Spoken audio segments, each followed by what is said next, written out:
Hello बच्चों, good morning. आज की तारीख है 25 अगस्त 2024। आज के करंट अफेयर क्वेश्चन में आप सभी का स्वागत है। बच्चों, आप सभी को पता है कि आज संडे है, तो संडे के दिन हम एक सप्ताह के करंट अफेयर क्वेश्चन को रिवीजन करते हैं, ताकि करंट अफेयर क्वेश्चन आप सभी का जो है साथ साथ प्रैक्टिस होता रहेगा, तो आप सभी को याद हो जाएगा। तो जिसके लिए आज हम एक सप्ताह के करंट अफेयर क्वेश्चन को रिवीजन करने वाले हैं, जिसमें आप सभी को 50 क्वेश्चन देखने को मिलेगा। कितना? 50 से 55 क्वेश्चन आप सभी को देखने को मिलेगा। तो आप सभी से रिक्वेस्ट है कि प्लीज़ वीडियो को पूरा ज़रूर देखें। इतनी क्लास को हम समाप्त करने में कम से कम 30 से 35 मिनट लग जाएगा। तो आप सभी साथ साथ हमारे साथ 30 से 35 मिनट बने रहेंगे, जिसमें हम 50 से 55 क्वेश्चन करंट अफेयर का रिवीजन करने वाले हैं। अगर वीडियो में कोई प्रॉब्लम हो तो ज़रूर हमें बताएं।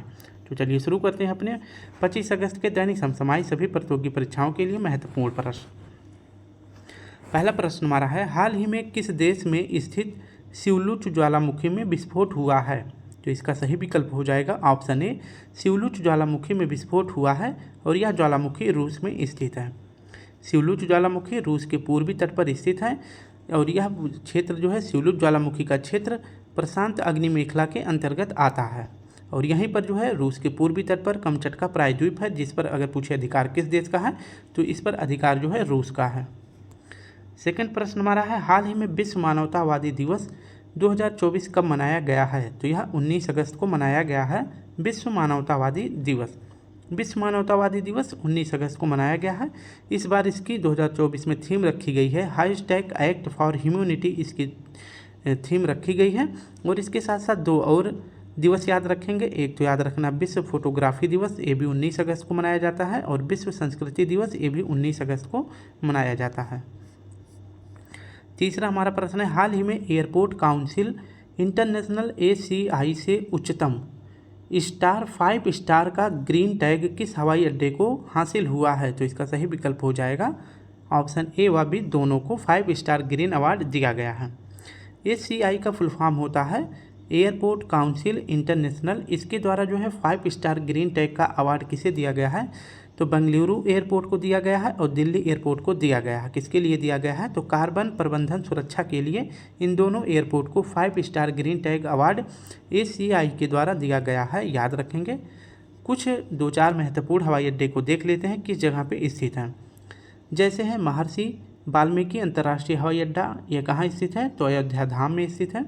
शहीद भगत सिंह अंतर्राष्ट्रीय हवाई अड्डा चंडीगढ़ में स्थित है। मनोहर पर्रिकर हवाई अड्डा गोवा में स्थित है। वीर सावरकर अंतर्राष्ट्रीय हवाई अड्डा अंडमान निकोबार द्वीप समूह पर स्थित है। और चौधरी चरण सिंह अंतर्राष्ट्रीय हवाई अड्डा यह लखनऊ में स्थित है। नेक्स्ट हमारा प्रश्न है, हाल ही में भारत इजराइल ने राष्ट्रीय जल प्रौद्योगिकी केंद्र कहाँ स्थापित करने के लिए समझौता किया है? तो भारत और इजराइल के बीच में राष्ट्रीय जल प्रौद्योगिकी केंद्र कहाँ स्थापित करने के लिए समझौता किया है?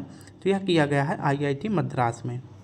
इसकी व्याख्या देखें तो राष्ट्रीय जल प्रौद्योगिकी केंद्र कहाँ स्थापित किया जाएगा? तो IIT मद्रास में किया जाएगा। इसके लिए भारत और इजराइल के बीच में समझौता हुआ है। और राष्ट्रीय जल प्रौद्योगिकी केंद्र स्थापित करने का उद्देश्य नवाचार और जल आपूर्ति को बेहतर करने के लिए यह समझौता हुआ है। राष्ट्रीय बचाव समन्वय केंद्र, ये भी क्वेश्चन याद रखेंगे। राष्ट्रीय बचाव समन्वय केंद्र का उद्घाटन अगर पूछे कहाँ किया गया है, तो चेन्नई में किया गया है। कुछ एक्स्ट्रा पॉइंट देखते हैं। मसाला अनुसंधान केंद्र अगर पूछे कहाँ स्थित है, तो यह कोझिकोड केरल में स्थित है। चावल अनुसंधान केंद्र कहाँ स्थित है? तो कटक उड़ीसा में स्थित है। काजरी अनुसंधान केंद्र कहाँ स्थित है? तो यह जोधपुर राजस्थान में स्थित है। इसके साथ साथ अगर पूछें इंडियन फॉरेस्ट सर्वे रिपोर्ट कहाँ से जारी किया जाता है, तो यह देहरादून से जारी किया जाता है और हर दूसरे साल अपनी रिपोर्ट जो है जारी करता है। राष्ट्रीय तंबाकू केंद्र अगर पूछे कहाँ स्थित है, तो यह स्थित है राजमुंदरी। और राजमुंदरी अगर पूछे किस राज्य में स्थित है, तो यह आंध्र प्रदेश में स्थित है। नेक्स्ट हमारा प्रश्न है, वित्त वर्ष 2023 में सर्वाधिक CSR कहाँ व्यय हुआ है? CSR का फुल फॉर्म होता है कारपोरेट सोशल रिस्पॉन्स। इसका मतलब होता है कि सोशल मतलब समाज के लिए अच्छे कार्यों के लिए जो है पैसे को जो है दान करना या खर्च करना। इस श्रेणी में अगर देखा जाए 2023 में सबसे ज़्यादा रुपए कहाँ पर दान या खर्च किए गए हैं, तो महाराष्ट्र में किया गया है। इसकी व्याख्या देखें तो CSR का फुल फॉर्म मैंने बता दिया, कारपोरेट सोशल रिस्पॉन्स। इसकी स्थापना पूछे कब होती है, किस एक्ट से होती है? तो कंपनी एक्ट 2013 से जो है CSR की स्थापना होती है। और अगर पूछे कि इसमें जो है सबसे ज़्यादा व्यय अगर पूछे किस राज्य के द्वारा किया गया है समाज के लिए, तो महाराष्ट्र, और दूसरे नंबर पर गुजरात है। और सबसे ज़्यादा व्यय पूछे किस क्षेत्र में किया गया है, तो शिक्षा पर, दूसरे नंबर पर स्वास्थ्य पर किया गया है। नेक्स्ट हमारा प्रश्न है, हाल ही में शुक्राणु अंडाणु दाताओं को बच्चों पर कानूनी अधिकार न होने का आदेश किस उच्च न्यायालय ने दिया है? तो इसका सही विकल्प हो जाएगा option C, Mumbai high court ने ऐसा किया है। मुंबई हाई कोर्ट ने यह आदेश दिया है कि जो भी माता पिता हैं उनके अंडाणु और शुक्राणु जो दान कर देते हैं किसी और के लिए, तो उन पर जो बच्चे मतलब उन पर जो दूसरे के बच्चे से मतलब जो बच्चे पैदा होते हैं उन पर उनका कोई कानूनी अधिकार नहीं होगा। यानी कि इसको थोड़ा सा फिगर से समझेंगे। ये मान लीजिए माता पिता हैं, इन्होंने अपने शुक्राणु और इसके बाद अंडाणु को किसी और पेरेंट्स को जो है दान कर दिया, ठीक है, किसी और पेरेंट्स को दान कर दिया, तो इस पेरेंट्स से जो भी बच्चे पैदा होता है चाहे गर्ल हो या लड़की हो, इस पर इन दोनों का जो है अधिकार नहीं होगा। इस प्रकार का जो है मामला किस कोर्ट के द्वारा प्रस्तुत किया गया है? तो मुंबई हाई कोर्ट के द्वारा प्रस्तुत किया गया है, ठीक है। तो जो ये दोनों माता पिता होते हैं इनके द्वारा जो भी अंडाणु और शुक्राणु का दान किया जाता है और फिर इसके बाद जो भी पेरेंट्स से इस बच्चे में जब मतलब इस बच्चे का जन्म होता है, इन दोनों माता पिताओं का इन पर अधिकार नहीं होता है, ठीक है, यही बताया गया है। और इसमें कहा गया है कि बायोलॉजिकल पेरेंट्स नहीं होंगे, यानी कि ये जो है इनके पेरेंट्स नहीं होंगे, जो भी होगा तो ये भी होंगे क्योंकि इन्होंने अपने शुक्राणु और अंडाणु को दान कर दिया है। नेक्स्ट क्वेश्चन है, अभी जो है मध्य प्रदेश में ये क्वेश्चन बना था, मतलब मैटर उठा था कि लहसुन जो है सब्जी है या जो है मसाला है, तो इसमें मद्रास हाई कोर्ट ने मतलब मध्य प्रदेश हाई कोर्ट ने कहा है कि सब्जी है, लहसुन जो है एक सब्जी है, एक प्रकार का मसाला नहीं है। 7वां प्रश्न है, हाल ही में वर्ष 2024 तक भारत की पहली electric micro car robin launch करने की घोषणा करने वाली बिंग्स ईवी का संबंध किससे है? तो बिंग्स ईवी कंपनी कहाँ की है? तो यह इंदौर की है। इसके द्वारा भी 2025 में एक इलेक्ट्रिक कार जो है लॉन्च किया जाएगा, जिसका क्या नाम है? इसका नाम है रॉबिन। और कब लॉन्च किया जाएगा? तो यह लॉन्च किया जाएगा 2025 में, और यह इलेक्ट्रिक कार है। और कौन सी कंपनी बनाने वाली है? तो बिंग्स ईवी कंपनी बनाने वाली है। और ये कहाँ की कंपनी है? तो इंदौर की कंपनी है। 8वां प्रश्न है, हाल ही में चर्चा में रही प्रधानमंत्री G1 योजना का संबंध किससे है? तो G1 योजना का संबंध है जैव ईंधन से। इसकी व्याख्या देखें तो प्रधानमंत्री जीवन योजना का अगर पूछे कि इसको जो है अभी 5 साल के लिए एक्सटेंड कर दिया गया है, यानी कि 5 साल के लिए इसको बढ़ा दिया गया है। प्रधानमंत्री जीवन योजना अगर पूछे कब शुरू की गई थी? तो 2019 में शुरू किया गया था। किसके लिए? तो इसका उद्देश्य था अपशिष्ट से जैव ईंधन बनाना। जो भी कारखाने से या फैक्ट्रियाँ से जो भी कचरे निकलते हैं उनको जो है जैव ईंधन में बदलना प्रधानमंत्री जीवन योजना का उद्देश्य था। इसको जो है अभी 5 साल के लिए आगे बढ़ा दिया गया है। 2024 तक यह लागू था, लेकिन अब इसको जो है 2029 तक बढ़ा दिया गया है।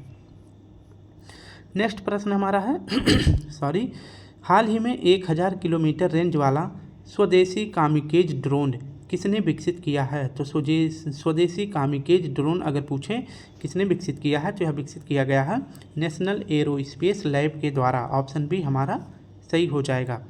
कामिकेज क्या है? तो यह एक स्वदेशी ड्रोन है। इसकी क्षमता कितनी है? तो 1000 किलोमीटर रेंज में यह उड़ान भर सकता है और इसका निर्माण किया गया है नेशनल एरोस्पेस लैब के द्वारा।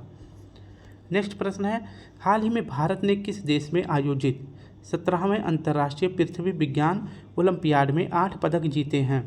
तो इसका सही विकल्प हो जाएगा चीन में जीता गया है। इसकी व्याख्या देखें तो अंतर्राष्ट्रीय पृथ्वी विज्ञान ओलंपियाड यह जो है 17वें क्रम का इसका आयोजन पूछे कहाँ किया गया है? चीन में किया गया था, जिसमें भारत ने 8 पदक जीते हैं, जिनमें 3 गोल्ड हैं, 2 सिल्वर हैं और 5 जो है इसमें ब्रॉन्ज मेडल है। तो ये याद रखना है, अंतर्राष्ट्रीय पृथ्वी विज्ञान ओलंपियाड में भारत ने टोटल 8 पदक जीते हैं। नेक्स्ट हमारा प्रश्न है, मुख्यमंत्री युवा उद्यम विकास योजना की घोषणा किसने करी है? तो इसका सही विकल्प हो जाएगा उत्तर प्रदेश सरकार के द्वारा मुख्यमंत्री युवा उद्यम विकास योजना शुरू किया गया है। इसको शुरू करने का अगर पूछे उद्देश्य क्या है, तो इसका उद्देश्य है युवाओं में कौशल विकास करना, इसका उद्देश्य है। और किसने शुरू किया है? तो योगी आदित्यनाथ जी ने शुरू किया है। MSME क्षेत्र में जो है युवाओं को कौशल विकास करना है। नेक्स्ट प्रश्न है, हाल ही में तेलंगाना की यंग इंडिया स्किल यूनिवर्सिटी का अध्यक्ष किसे नियुक्त किया गया है? तो यंग इंडिया स्किल्स यूनिवर्सिटी का उद्घाटन अभी तेलंगाना में किया गया है, जिसके पहले अध्यक्ष बनाए गए हैं आनंद महिंद्रा जी। इसकी व्याख्या देखें तो यंग इंडिया स्किल्स यूनिवर्सिटी का उद्घाटन तेलंगाना में किया गया है। इसका उद्घाटन क्यों किया गया है? क्योंकि युवाओं में कौशल विकास करना। इस यूनिवर्सिटी का अध्यक्ष जो है किसे बनाया गया है? तो आनंद महिंद्रा जी को बनाया गया है। वर्तमान में कैबिनेट सचिव पूछे किसे बनाया गया है? तो टीवी सोमनाथन जी को बनाया गया है राजीव गाबा जी के स्थान पर। हाल ही में किस राज्य का मान्याचीवाड़ी गांव पहला सोलर विलेज बना है? तो किस राज्य का मान्याचीवाड़ी गांव पहला सोलर विलेज बना है? तो इसका सही विकल्प हो जाएगा, यह गांव जो है महाराष्ट्र का है। इसकी व्याख्या देखें तो महाराष्ट्र के सतारा जिले के अंतर्गत आने वाला एक जिला है मान्याचीवाड़ी गांव। यह जो है महाराष्ट्र का पहला सोलर विलेज बन गया है। हाल ही में सॉफ्टवेयर भविष्य का संबंध किससे है? हाल ही में प्रारंभ सॉफ्टवेयर भविष्य का संबंध अगर पूछे किससे है तो इसका सही विकल्प हो जाएगा, भविष्य का जो है संबंध जो है पेंशन से है। भविष्य सॉफ्टवेयर का संबंध पूछे पेंशन से है। जो भी पेंशन भोगी हैं इनको जो है कोई भी नुकसान ना हो, इनकी जो भी समस्याएं हैं इसको आसानी से सुलझाया जा सके, इसके लिए जो भविष्य सॉफ्टवेयर को लॉन्च किया गया है जिसका संबंध है पेंशन भोगियों से। सॉफ्टवेयर अगर पूछे कुछ देख लेते हैं, जैसे प्रवास सॉफ्टवेयर किसने लॉन्च किया है? इसरो ने लॉन्च किया है। सक्षम app election commission of India ने, संज्ञान ऐप आरपीएफ के द्वारा और संकलन ऐप एनआईए के द्वारा लॉन्च किया गया है। 15वां प्रश्न हमारा है, हाल ही में भारत सरकार ने किस देश के साथ नागपट्टिनम और कांके संतुरई फेरी सेवा फिर से प्रारंभ करी है? तो नागपट्टिनम ये तमिलनाडु का स्थान है और कांके संतुरई ये श्रीलंका का स्थान है। तो ये दोनों जो है फिर से शुरू हुए हैं। तो यह योजना किसके बीच शुरू हुआ है? तो भारत और श्रीलंका के बीच में। नेक्स्ट हमारा प्रश्न है, हाल ही में भारत सरकार की तीसरी 2+2 मंत्री स्तरीय वार्ता कहाँ आयोजित हुई है? तो यह आयोजित हुई है नई दिल्ली में। तो भारत और जापान के बीच में यह तीसरी 2+2 वार्ता हुई है। इसका आयोजन पूछे कहाँ किया गया है? तो नई दिल्ली में किया गया है। इसमें जो है 2+2 मंत्री होते हैं, यानी कि एक रक्षा मंत्री और दूसरे विदेश मंत्री होते हैं। अभी कुछ दिनों पहले जो है भारत और ब्राज़ील के बीच में पहली जो है 2+2 वार्ता हुई है। तो दोनों क्वेश्चन याद रखेंगे। नेक्स्ट प्रश्न है, हाल ही में T20 में एक ओवर में 39 रन बनाकर युवराज सिंह का अंतर्राष्ट्रीय रिकॉर्ड किसने तोड़ा है? तो यह तोड़ा गया है डेरियस बिशर के द्वारा। ऑप्शन ए हमारा सही हो जाएगा। अंतर्राष्ट्रीय क्रिकेट में एक ओवर में 36 रन जो है युवराज सिंह के द्वारा बनाया गया था स्टुअर्ट बोर्ड के द्वारा, जो कि यह इंग्लैंड का बॉलर था। यह रिकॉर्ड जो है तोड़ दिया गया है डेरियस बिशर के द्वारा और ये समोआ देश के हैं। इन्होंने एक ओवर में 39 रन बना दिए हैं और यह अंतर्राष्ट्रीय मैच में एक ओवर में सबसे ज़्यादा स्कोर बन गया है। हाल ही में आजीवन उपलब्धि के लिए राष्ट्रीय भूमि विज्ञान पुरस्कार 2023 से किसे सम्मानित किया गया है? तो सम्मानित किया गया है प्रोफेसर धीरेन्द्र मोहन बनर्जी जी को यह पुरस्कार दिया गया है। राष्ट्रीय भूमि विज्ञान पुरस्कार 2023 अगर पूछे आजीवन उपलब्धि के लिए किसे दिया गया है? तो प्रोफेसर धीरज मोहन बनर्जी जी को दिया गया है, जिसकी शुरुआत 1996 खनन मंत्रालय के द्वारा किया गया था। हाल ही में लोक लेखा समिति का अध्यक्ष अगर पूछे किसे नियुक्त किया गया है? तो इसका सही विकल्प हो जाएगा, लोक लेखा समिति का अध्यक्ष बनाया गया है केसी वेणुगोपाल जी को। PAC इसे जो है पब्लिक अकाउंट कमेटी कहते हैं, हिंदी में इसे लोक लेखा समिति कहते हैं। इसका अध्यक्ष जो है किसे बनाया गया है? तो विपक्ष के नेता ही लोक लेखा समिति के अध्यक्ष बनते हैं। और कौन बनाए गए हैं? तो केसी वेणुगोपाल जी बनाए गए हैं। और लोक लेखा समिति की स्थापना पूछे किस अधिनियम से की जाती है? तो अधिनियम है 1919 गवर्नमेंट ऑफ इंडिया एक्ट से इसकी स्थापना होती है। 1921 में इसकी स्थापना होती है। जिसमें पूछे कुल कितने सदस्य होते हैं? तो लोक लेखा समिति में कुल 22 सदस्य होते हैं, 15 सदस्य लोकसभा के और 7 सदस्य राज्यसभा से आते हैं। CAG का अगर पूछे मित्र या फिर मार्गदर्शक कौन कहलाता है? तो लोक लेखा समिति के अध्यक्ष कहलाते हैं। प्राक्कलन समिति का अभी हाल ही में अध्यक्ष नियुक्त किया गया है, संजय जायसवाल जी को नियुक्त किया गया है। और प्राक्कलन समिति में कुल कितने सदस्य होते हैं? 30 सदस्य होते हैं और 30 सदस्य लोकसभा से आते हैं। 18वीं लोकसभा अभी जो वर्तमान में चल रही है, इसके स्पीकर अगर पूछे वर्तमान में कौन है? तो ओम बिरला जी हैं। लोकसभा प्रोटेम स्पीकर वर्तमान में कौन बनाए गए हैं? तो भर्तृहरि मेहताब जी बनाए गए हैं। और वर्तमान में पूछे लोकसभा में विपक्ष का नेता कौन चुना गया है? तो राहुल गांधी जी को चुना गया है। हाल ही में विश्व मच्छर दिवस 2024 कब मनाया गया है? तो विश्व मच्छर दिवस मनाया गया है 20 अगस्त को। विश्व मच्छर दिवस 20 अगस्त को मनाया जाता है क्योंकि रोनाल्ड रोस के द्वारा मादा एनोफिलीज मच्छर से मलेरिया रोग जो है किससे बताया गया है, तो मादा एनोफिलीज मच्छर से बताया गया है। इसलिए 20 अगस्त को हर साल जो है विश्व मच्छर दिवस मनाया जाता है। यह बताने के लिए कि जो मादा एनोफिलीज है इससे मलेरिया रोग होता है, इसके लिए इन्हें जो है रोनाल्ड रोस को 1902 में मेडिसिन का नोबेल पुरस्कार भी मिला था। 20 अगस्त को अगर पूछे और क्या मनाया जाता है, तो सद्भावना दिवस मनाया जाता है। किसकी याद में, राजीव गांधी जी की याद में। और इसके बाद राष्ट्रीय ऊर्जा दिवस पूछे कब मनाया जाता है, तो राष्ट्रीय अक्षय ऊर्जा दिवस भी 20 अगस्त को मनाया जाता है। हाल ही में दिवंगत राकेश पाल का संबंध पूछे किस क्षेत्र से है, तो पूर्व सेना है या पूर्व विदेश मंत्री हैं, भारतीय तटरक्षक बल के डीजी हैं या अग्नि मिसाइल के जनक हैं। तो इसका सही विकल्प हो जाएगा ऑप्शन सी, भारतीय तटरक्षक बल के डीजी हैं। राकेश पाल का अभी हाल ही में जो है हार्ट बीट बढ़ जाने से इनका निधन हो जाता है और ये जो है भारतीय तटरक्षक बल के महानिदेशक थे। अगर वही पूछे कि भारतीय तटरक्षक बल का दिवस कब मनाया जाता है, तो यह 1 फरवरी को मनाया जाता है।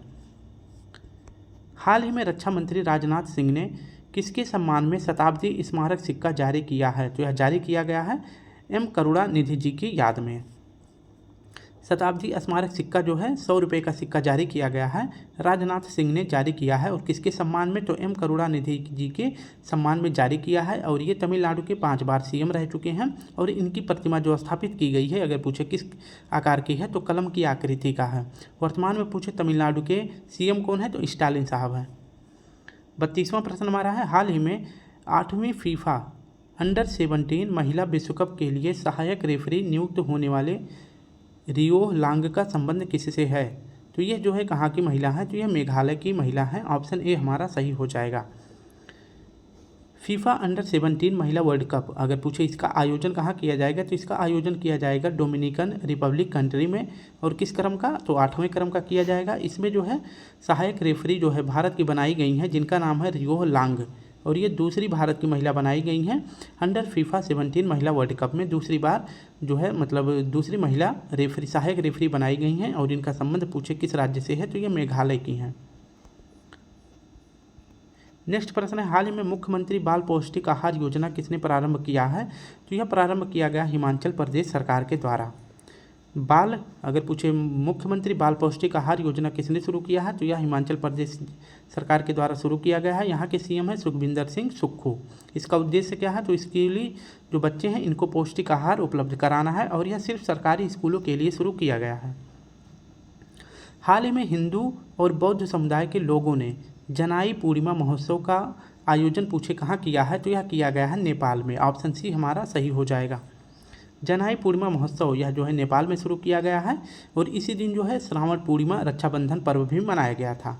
और जनाई पूर्णिमा अगर पूछे कि महोत्सव नेपाल में किसके द्वारा मनाया गया है, तो हिंदू और बौद्ध समुदाय के द्वारा यह महोत्सव आयोजित किया गया है। हाल ही में संयुक्त सैन्य अभ्यास उल्ची फ्रीडम शील्ड 2024 किसने प्रारंभ किया है, तो उल्ची फ्रीडम शील्ड अभ्यास किसके बीच में हुआ है, तो यह यूएसए और दक्षिण कोरिया के बीच में हुआ है। उल्ची फ्रीडम शील्ड 2024 या यूएसए और दक्षिण कोरिया के बीच में होने वाला संयुक्त अभ्यास है। इसका उद्देश्य है रक्षा क्षेत्र को बेहतर करना और उत्तर कोरिया को भी काउंटर करना, ये इसका उद्देश्य है। वहीं पूछे कि उत्तर कोरिया और नॉर्थ कोरिया के बीच में कौन सी रेखा है, तो 38 डिग्री अक्षांश रेखा स्थित है। दक्षिण कोरिया की राजधानी का क्या नाम है, सियोल है। और दक्षिण कोरिया की मुद्रा क्या नाम है, तो वान यहाँ की मुद्रा है। हाल ही में 19वां CII भारत अफ्रीका व्यापार सम्मेलन कहाँ प्रारंभ हुआ है, तो यह प्रारंभ हुआ है भारत में। भारत में अगर पूछे कहाँ पर, तो भारत में नई दिल्ली में भारत अफ्रीका व्यापार सम्मेलन दिल्ली में आयोजित किया गया है। इस बार 19वें क्रम का है। और इसका पूछे आयोजक कर्ता कौन है, तो इस सम्मेलन का आयोजन किया गया है CII के द्वारा, यानी भारतीय उद्योग परिसंघ के द्वारा इसका आयोजन किया गया है। इसकी थीम क्या रखी गई है, तो एक भविष्य का निर्माण इसकी थीम रखी गई है। और इसका शुभारंभ जगदीप धनखड़ जी के द्वारा किया गया है, जो कि भारत के वर्तमान में उपराष्ट्रपति हैं। 9वां महिला T20 विश्व कप 2024 कहाँ आयोजित होगा, तो अब तक यह बांग्लादेश में होना था, लेकिन बांग्लादेश की स्थिति खराब हो जाने के कारण इसको जो है अब कहाँ आयोजित किया जाएगा, तो UAE में किया जाएगा। तो महिला T20 विश्व कप का आयोजन कहाँ किया जाएगा, तो UAE में किया जाएगा। 9वें क्रम का है। इसमें कुल 10 टीम भाग लेने वाली हैं। और भारत की तरफ से अगर पूछे कप्तान कौन होंगी, तो हरमनप्रीत कौर होंगी। पेरिस ओलंपिक 2024 में भारतीय टीम का अगर पूछे सेफ डी मिशन किसे बनाया गया है, तो तो यह चुना गया है सत्य प्रकाश जी को। वहीं पूछे कि पेरिस पैरा ओलंपिक 2024 में ध्वजवाहक किसे बनाया गया है, तो सुमित अंतल और भाग्यश्री जाधव जी को चुना गया है। भारत का पहला संविधान संग्रहालय कहाँ स्थापित होगा, तो भारत का पहला संविधान संग्रहालय कहाँ स्थापित होगा, हरियाणा में होगा। भारत का पहला संविधान संग्रहालय अगर पूछे कहाँ स्थापित होगा तो हरियाणा में होगा। किस यूनिवर्सिटी में, तो ओपी जिंदल यूनिवर्सिटी में स्थापित होगा। और इसका शुभारंभ पूछे कब किया जाएगा, 26 नवंबर 2024 को किया जाएगा, क्योंकि इसी दिन जो है संविधान दिवस मनाया जाता है। हड़प्पा सभ्यता का अगर पूछे सबसे बड़ा संग्रहालय कहाँ स्थापित हुआ है, तो राखीगढ़ी हरियाणा में हुआ है। राष्ट्रीय ध्वज को कब अपनाया गया था, तो 22 जुलाई 1947 को। राष्ट्रीय गान को 22 जनवरी 1950 को अपनाया गया था। 30वां हमारा प्रश्न है, एक सेकेंड, हाल ही में सुपरमून और ब्लू मून की दुर्लभ खगोलीय घटना कब हुई है, तो यह दोनों घटनाएं हुई हैं रक्षाबंधन के दिन 19 अगस्त को, याद रखेंगे। ब्लू मून के दिन जो है ब्लू मून के दिन पूर्णिमा होता है और इस दिन जो है चांद पूरा दिखाई देता है। और यह कब हुआ था, तो 19 अगस्त को हुआ था। और इस दिन जो है चांद और पृथ्वी के बीच में दूरी सबसे कम थी, इसलिए इसे उपभू या अंग्रेजी में पेरिजी भी कहते हैं। और इसी दिन जो है पृथ्वी और चंद्रमा के बीच न्यूनतम दूरी होने के कारण सुपर मून की भी घटना देखी जाती है, जिसमें चांद बड़ा और चमकीला दिखाई देता है। तो ब्लू मून और पूछे सुपर मून की घटना किस तारीख को देखी गई है, तो 19 अगस्त को देखी गई है। नेक्स्ट प्रश्न है, ब्रांड फाइनेंस की global food and drink report 2024 के अनुसार दुनिया का सबसे मजबूत डेयरी ब्रांड, यानी कि जो दूध से जो भी प्रोडक्ट बनते हैं उसको डेयरी ब्रांड कहा जाता है, तो दुनिया का सबसे मजबूत डेयरी ब्रांड कौन सा है, तो इसका सही विकल्प हो जाएगा ऑप्शन ए अमूल। विश्व का सबसे अगर पूछे डेयरी ब्रांड कौन सा है, तो अमूल है। और वहीं पूछे कि विश्व का सबसे मूल्यवान खाद्य प्रोडक्ट में पूछा कौन है, तो नेस्ले पहले नंबर पर है और लेज जो चिप्स होता है ये दूसरे नंबर पर है। ऑपरेशन फ्लड का अगर पूछे शुरुआत भारत में किसने किया था, वर्गीज कुरियन जी के द्वारा किया गया था। दुग्ध उत्पादन में अगर पूछे प्रथम स्थान किस राज्य का है, तो उत्तर प्रदेश का है। विश्व दुग्ध दिवस 1 जून को मनाया जाता है, जबकि राष्ट्रीय दुग्ध दिवस 26 नवंबर को मनाया जाता है। 32वां प्रश्न हमारा है, हाल ही में सिनसिनाटी ओपन में महिला वर्ग का खिताब किसने जीता है, तो इसका सही विकल्प हो जाएगा किसने जीता है, तो इसका सही विकल्प हो जाएगा आर्यन सबलेंका ने सिनसिनाटी ओपन जीता है। इसकी व्याख्या देखो तो सिनसिनाटी ओपन अगर पूछे यह किसका खेल है, तो यह टेनिस का खेल है। इसमें पुरुष विजेता पूछे कौन है, तो जेनिक सिनर है, यूएसए के हैं। और जबकि पूछे सिनसिनाटी ओपन में महिला विजेता कौन बनी है, तो आर्यन सबलिंका बनी है, जो कि बेलारूस की हैं। एक सेकेंड, थोड़ा सा आज स्क्रीन ना बहुत फास्ट चल रहा है, कभी कभी चलता है कभी कभी ये चलता नहीं है, ठीक है। इसकी 2 ही कंडीशन है। हाँ, तो हमारा नेक्स्ट प्रश्न है 33 नंबर का। 33 नंबर के प्रश्न में देखें तो हाल ही में यूएसए की global finance central banker report card 2024 में किसे A+ ग्रेड दिया गया है, तो इन तीनों गवर्नरों को दिया गया है, ठीक है। इसकी व्याख्या देखते हैं। Central bank of the year 2024 में अगर पूछे कि A+ ग्रेड किसे दिया गया है, तो क्रिश्चियन कैटल को दिया गया है, डेनमार्क के गवर्नर हैं। और शक्तिकांत दास जी को दिया गया, भारत के गवर्नर हैं। और थॉमस जॉर्डन को दिया गया है, जो कि स्विट्जरलैंड के हैं, ठीक है। तो इन तीनों गवर्नरों को जो है central banker of the year 2024 में ग्रेड A दिया गया है। आरबीआई का पूछे पहला गवर्नर कौन थे, तो ओसबॉर्न स्मिथ थे। पहले भारतीय पूछे कौन थे, तो CD देशमुख थे। और वर्तमान में पूछे कौन है, तो शक्तिकांत दास जी हैं। क्या हो रहा है, इसको लग रहा है नज़र लग गया है। कोई लाइक नहीं किया तो लाइक करके इसका नज़र जो है हटा दीजिए, ठीक है। नेक्स्ट हमारा प्रश्न है, हाल ही में आतंकवाद के पीड़ितों की याद और श्रद्धांजलि का अंतर्राष्ट्रीय दिवस 2024 कब मनाया गया है, तो यह मनाया जाता है 21 अगस्त को। जो भी आतंकवाद से पीड़ित व्यक्ति हैं और या फिर उनकी डेथ हो गई है, तो उनको श्रद्धांजलि अर्पित करने के लिए आतंकवाद के पीड़ितों को याद और श्रद्धांजलि करने का अंतर्राष्ट्रीय दिवस जो है 21 अगस्त को मनाया जाता है। भारत में अगर पूछे कि राष्ट्रीय आतंकवाद विरोधी दिवस 21 मई को मनाया जाता है। विश्व आदिवासी दिवस 9 अगस्त को मनाया जाता है। भाला फेंक दिवस और हथकरघा दिवस ये दोनों एक ही दिन मनाए जाते हैं 7 अगस्त को। राष्ट्रीय खेल दिवस मनाया जाता है 29 अगस्त को। हाथी दिवस अगर पूछे विश्व हाथी दिवस और अंतर्राष्ट्रीय युवा दिवस ये भी 12 अगस्त को मनाए जाते हैं। नेक्स्ट हमारा है राष्ट्रीय युवा दिवस पूछे कब मनाया जाता है, तो 12 जनवरी को मनाया जाता है। 35वां प्रश्न है, हाल ही में दुनिया की सबसे बुजुर्ग महिला मारियाना ब्रान्यास मोरेरा का 117 वर्ष की आयु में कहाँ निधन हुआ है, तो इनका निधन हुआ है स्पेन में। मारिया ब्रान्यासा मोरेरा, इनका जो है निधन हो गया है स्पेन में। ये दुनिया की सबसे बुजुर्ग महिला थी। इनका जो है 117 साल की इनकी उम्र हो गई थी। और इन्हें जो है सोशल मीडिया पर सुपर कैटलन दीदी भी कहा जाता है। और उन्हें पूछे कि स्पेन की राजधानी क्या है, तो स्पेन की राजधानी का नाम है मैड्रिड। हाल ही में सोशल मीडिया प्लेटफॉर्म एक्स ने किस देश से अपने परिचालन को निलंबित कर दिया है? तो आपको बताना है कि एक्स ने अपना परिचालन किस देश से हटा लिया है। तो इसका सही विकल्प हो जाएगा ब्राज़ील से। तो एक्स के मालिक पूछे कौन है, तो एलन मस्क हैं। इन्होंने ब्राज़ील से अपनी सेवाएं को निलंबित कर लिया है। और एलन मस्क ने बताया कि ब्राज़ील का जो सुप्रीम कोर्ट है इसने जो है यहाँ से एक्स को हटा देने के लिए जो है आदेश दिया था, तो हम उसी आदेश का जो है पालन कर रहे हैं। ब्राज़ील की अगर पूछे राजधानी क्या है, ब्राज़ीलिया। और जो ब्राज़ील में काफ़ी के बागान पाए जाते हैं इसे फजंडा कहते हैं।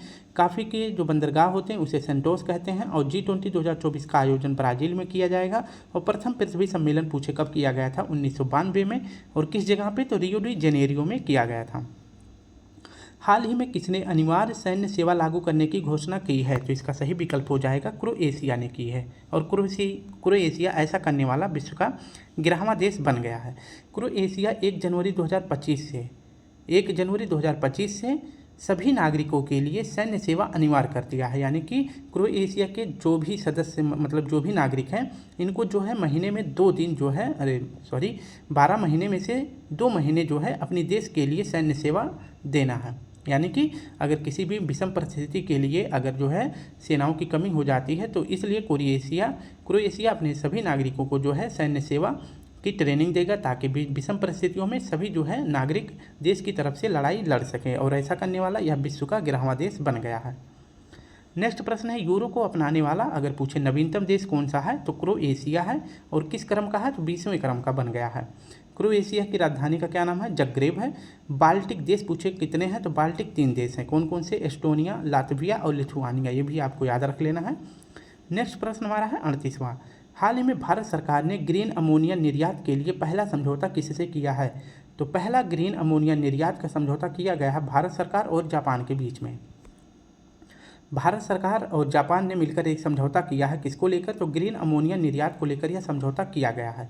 और भारत की तरफ से पूछे किस मंत्रालय ने इसका जो है इस समझौते में भाग लिया है, तो नवीकरणीय ऊर्जा मंत्रालय। और कंपनी पूछे कौन सी कंपनी है, तो सेबकॉर्प कंपनी ने यह समझौता किया है।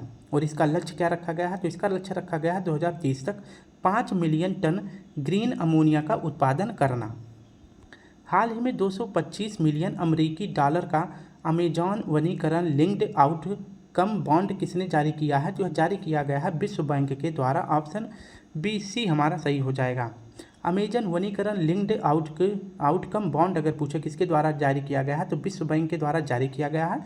9 वर्षों के लिए यह जारी किया गया है, जिसके तहत जो है 225 मिलियन अमेरिकी डॉलर फंड जारी की गई है।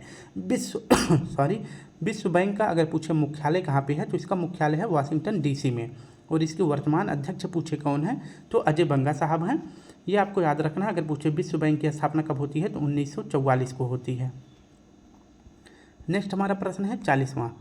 पहला अंतर्राष्ट्रीय दिवस 2024 का मनाया गया है, तो पहली बार मनाया गया है अपने भारत में, क्योंकि 23 अगस्त 2023 को चांद के साउथ पोल पर हमारा चंद्रयान मिशन लैंड किया था। तो इसलिए 23 अगस्त को जो है पहली बार राष्ट्रीय अंतरिक्ष दिवस मनाया गया है। और चंद्रयान 3 चांद के किस पोल पर लैंड किया था, तो साउथ पोल लैंड किया था। और जिस साउथ पोल जगह पे लैंड किया था उस जगह को क्या नाम दिया गया है, तो शिव शक्ति पॉइंट दिया गया है।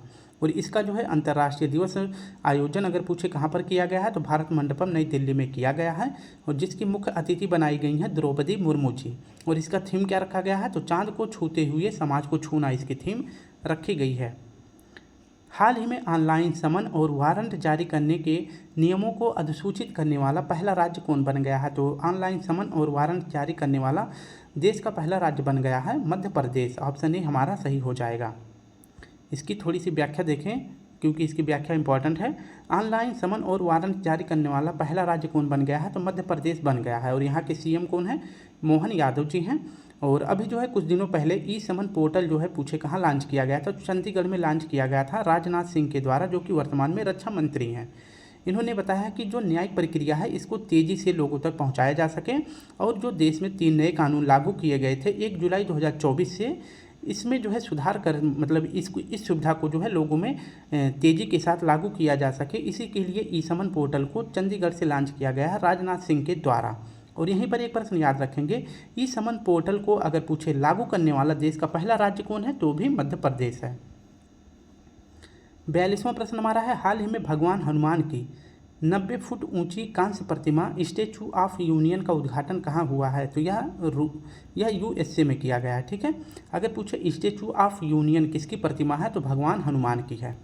स्टैचू ऑफ यूनियन अगर पूछे किसकी प्रतिमा है, तो यह भगवान हनुमान जी की प्रतिमा है और यह कांस्य प्रतिमा है। और कितनी ऊंची है, तो 90 फीट ऊंची यह प्रतिमा है और इसका उद्घाटन यूएसए के प्रांत ह्यूस्टन में किया गया है। और पूछे किस मंदिर में इसका उद्घाटन किया गया है, तो श्री अष्टलक्ष्मी मंदिर में इसका उद्घाटन किया गया है। और यह जो है यूएसए का तीसरा सबसे ऊंचा प्रतिमा है। ठीक है, तो यूएसए की तीसरी सबसे ऊंची प्रतिमा कौन है, स्टैचू ऑफ यूनियन है। और पहली पूछे कौन है, तो पहली है स्टैचू ऑफ लिबर्टी और दूसरी पूछे कौन है, तो स्टैचू ऑफ ड्रैगन, ये दूसरी है। भारत की कुछ प्रतिमाओं को देख लेते हैं, जैसे स्टैचू ऑफ सोशल जस्टिस प्रतिमा अगर पूछे किसका है, तो BR अम्बेडकर जी का है। और इसका अगर पूछे अनावरण कहाँ किया गया है, तो विजयवाड़ा आंध्र प्रदेश में इसका अनावरण किया गया है। जबकि पूछे स्टैचू ऑफ प्रॉस्पेरिटी प्रतिमा अगर पूछे किसकी है, तो यह प्रतिमा है कैंपगौड़ा महाराज जी की। और यह प्रतिमा अगर पूछे कहाँ स्थापित किया गया है, तो बेंगलुरु कर्नाटक में स्थापित किया गया है। जबकि स्टैचू ऑफ यूनियन पूछे किसकी है, स्टैचू ऑफ यूनिटी किसकी है, तो यह सरदार पटेल जी की है। और इसकी स्थापना पूछे कहाँ किया गया है, केवड़िया साधु बेट द्वीप पर, अहमदाबाद गुजरात में।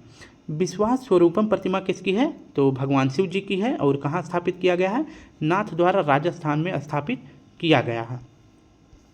नेक्स्ट हमारा प्रश्न है, हाल ही में ICRT गोल्ड अवार्ड के लिए चुनी गई बेपोर रिस्पॉन्सिबल टूरिज्म परियोजना का संबंध किससे है, तो बेपोर रिस्पॉन्सिबल टूरिज्म परियोजना का संबंध पूछे किस राज्य से है, तो इसका सही विकल्प हो जाएगा, यह परियोजना संबंधित है केरल से। ऑप्शन बी हमारा सही हो जाएगा। इसके बारे में थोड़ी सी व्याख्या देखें तो बेपोर रिस्पॉन्सिबल टूरिज्म परियोजना यह जो है केरल सरकार से संबंधित है। और यह परियोजना शुरू किया गया है वाटर गेम्स को बढ़ावा देने के लिए, सर्फिंग स्कूल को बढ़ावा देने के लिए, जिसके लिए यह परियोजना शुरू की गई है बेपोर रिस्पॉन्सिबल टूरिज्म परियोजना। इसी को अभी हाल ही में IRCTC गोल्ड अवार्ड प्रदान किया गया है केरल को। और यह अवार्ड जो है लगातार तीसरी बार जो है किसको मिला है, तो केरल को मिला है। हाल ही में UPI सर्किल किसने लॉन्च किया है, तो यह लॉन्च किया गया है NPCI के द्वारा। NPCI का फुल फॉर्म पूछे क्या होता है, तो NPCI का फुल फॉर्म होता है national payment corporation of India full form होता है। जबकि UPI का फुल फॉर्म होता है यूनिफाइड पेमेंट इंटरफेस, इसका फुल फॉर्म होता है। तो UPI सर्किल लॉन्च अगर पूछे किसके द्वारा किया गया है, तो NPCI के द्वारा लॉन्च किया गया है। हाल ही में दिवंगत वैज्ञानिक गिरीश साहनी का संबंध किस क्षेत्र से है, तो गिरीश साहनी किस क्षेत्र से संबंधित हैं, तो इसका सही विकल्प हो जाएगा CSIR के ये पूर्व महानिदेशक थे। तो गिरीश साहनी इनका भी हाल में निधन हो गया है। और ये कौन है, तो CSIR के पूर्व महानिदेशक थे। CSIR का फुल फॉर्म होता है council for scientific and industrial research, इसका फुल फॉर्म होता है। इसकी स्थापना 1942 में की जाती है। और इसके अध्यक्ष पूछे कौन होते हैं, तो PM होते हैं, जो भी वर्तमान में PM होते हैं वही CSIR के अध्यक्ष होते हैं। जबकि पूछे वर्तमान में महानिदेशक कौन है, तो नल्ला थम्बी कलाई सेल्वी हैं। 46वां प्रश्न हमारा है, हाल ही में 26वें CEAT क्रिकेट अवार्ड्स में अंतर्राष्ट्रीय cricketer of the year award से किसे सम्मानित किया गया। सारे क्वेश्चन जो भी इसके जो व्याख्या वाले प्रश्न हैं सारे महत्वपूर्ण हैं। तो इसमें याद रखना है कि अंतर्राष्ट्रीय क्रिकेटर ऑफ द ईयर का अवार्ड 26वें क्रम का किसे मिला है, तो रोहित शर्मा जी को दिया गया है। इसका सारा प्रश्न व्याख्या के साथ देखेंगे। 26वां CEAT क्रिकेट अवार्ड्स अगर पूछे इसका आयोजन कहाँ किया गया है, मुंबई में किया गया है। यहीं पर अंतर्राष्ट्रीय क्रिकेटर ऑफ द ईयर का अवार्ड किसे मिला है, तो रोहित शर्मा जी को मिला है। जबकि पूछे वनडे बेस्ट बैट्समैन का अवार्ड किसे मिला है, तो विराट कोहली को मिला है। वनडे बेस्ट बॉलर का अवार्ड मोहम्मद शमी जी को मिला है। इसके बाद नेक्स्ट हमारा है टेस्ट का बेस्ट बैट्समैन अवार्ड किसे दिया गया है, तो यह SSB जायसवाल को मिला है। और टेस्ट का best bowler award Ravichandra Ashwin ji को दिया गया है। और T20 में बेस्ट बैट्समैन का अवार्ड या फिल सॉल्ट को दिया गया है, इंग्लैंड के हैं। और T20 का बेस्ट बॉलर अवार्ड दिया गया है टिम साउदी को, ये न्यूजीलैंड के प्लेयर हैं। हाल ही में भारत सरकार ने भीष्म क्यूब से मोबाइल अस्पताल उपहार में दिए हैं। तो ये भीष्म क्यूब्स मोबाइल अस्पताल अभी जो है किसे उपहार में दिया गया है भारत सरकार के द्वारा, तो यह दिया गया है यूक्रेन को। पीएम मोदी अभी हाल ही में यूक्रेन की यात्रा पर गए हैं और यूक्रेन के राष्ट्रपति पूछे कौन है, जेलेंस्की हैं।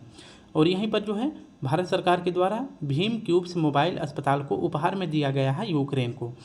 भीम क्यूब्स पूछे क्या है, तो यह एक पोर्टेबल हॉस्पिटल है, यानी कि किसी भी विषम परिस्थिति जैसे भूस्खलन हो जाए या फिर भूकंप आ जाए, सुनामी आ जाए या फिर जो है कहीं एक देश से दूसरे देश पर अगर लड़ाई हो जाए तो उन बीच में जो है लोगों को जो है चिकित्सा सुविधा उपलब्ध कराने के लिए भीष्म का जो है शुभारंभ भारत सरकार के द्वारा इसका निर्माण किया गया था। अभी जो है यह जो है उपहार के तौर पर किसे दिया गया है, तो यह दिया गया है यूक्रेन को। यूक्रेन की राजधानी पूछे क्या है, कीव है। कीव के अगर पूछे किस नदी के किनारे स्थित है, तो नीपर नदी के किनारे स्थित है। और यूक्रेन की मुद्रा का नाम है रिबिनविया। और यूक्रेन में पूछे जो भी भारतीय फंसे थे उनको निकालने के लिए भारत सरकार के द्वारा ऑपरेशन गंगा चलाया गया था। नेक्स्ट हमारा प्रश्न है, हाल ही में भारत सरकार और डेनमार्क ने स्वच्छ नदियों पर स्मार्ट प्रयोगशाला परियोजना का अनावरण कहाँ किया है, तो यह किया गया है वाराणसी में। SLCR इसका फुल फॉर्म होता है smart lab for clean river. इसके लिए समझौता किसके बीच में हुआ है, तो नदियों की सफाई के लिए समझौता किया गया है इंडिया और डेनमार्क के बीच में। और यह समझौता पूछे कहाँ किया गया है, तो वाराणसी में किया गया है। वाराणसी की नदियों को स्वच्छ किया जाएगा, जिसके तहत पहली नदी जो स्वच्छ की जाएगी उसका नाम है वरुणा नदी। और पूछे कि इस समझौते में भारत की तरफ से किसने भाग लिया है, तो BHU ने भाग लिया है, ठीक है। और इसके संस्थापक पूछे कौन है, तो इसके संस्थापक हैं मदन मोहन मालवीय जी और इसकी स्थापना 1916 में एनी बेसेंट जी की सहायता से की जाती है। डेनमार्क की राजधानी का क्या नाम है, कोपेनहेगन है और यहाँ की मुद्रा है क्रोन।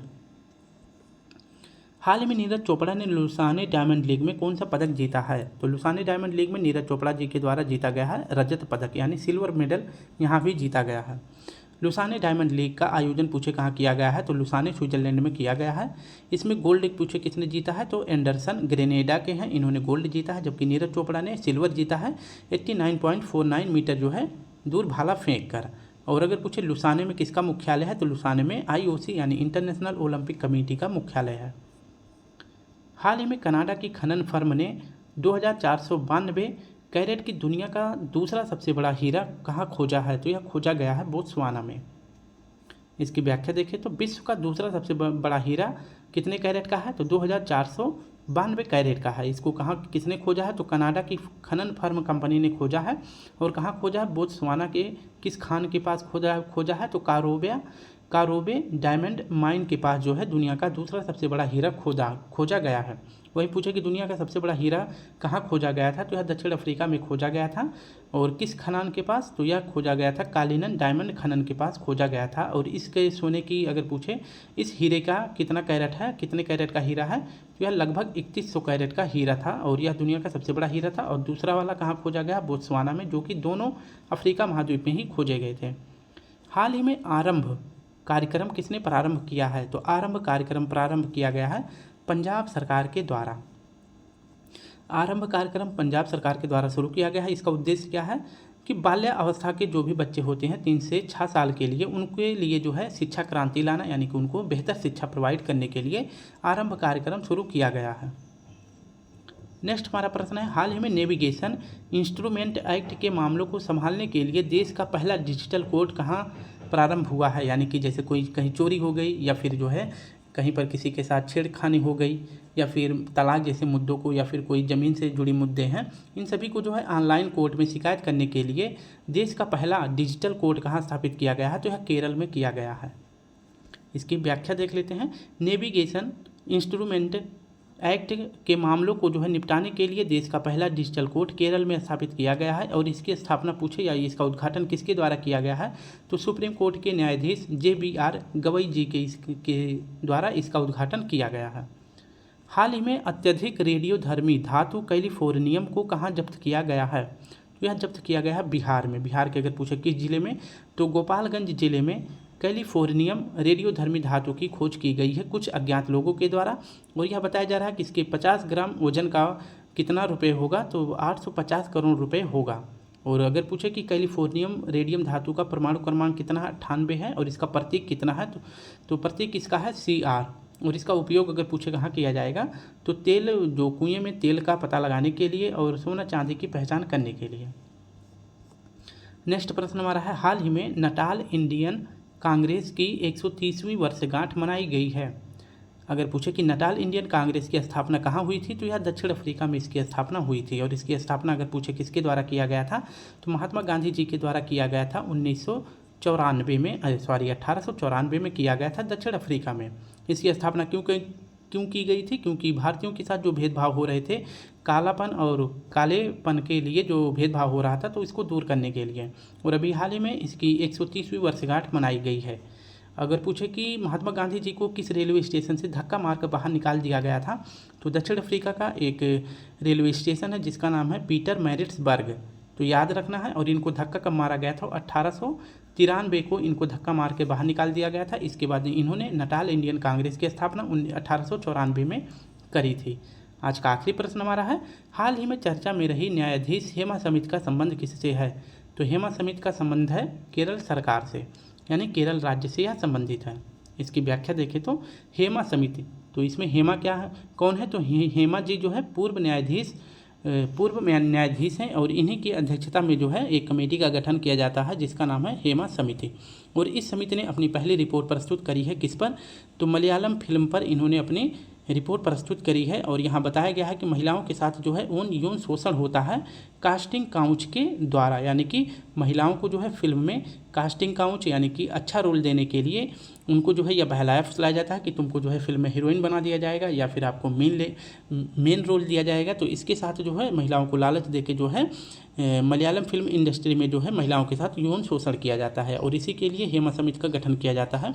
वैसे ही अगर बात करें तो यह सिर्फ मलयालम फिल्म की बात नहीं है जहाँ पर महिलाओं के साथ जो है कास्टिंग काउच के मामले देखे जाते हैं, या बॉलीवुड हो या टॉलीवुड हो या कहीं भी हो, यह सभी जगह पे देखा जाता है। महिलाओं के साथ जो है उनको लालच देकर कि तुमको फिल्मों में अच्छा रोल दिया जाएगा, इसके साथ उनके साथ जो यौन शोषण किया जाता है। ठीक है, तो यह रिपोर्ट जो है कहाँ से संबंधित है?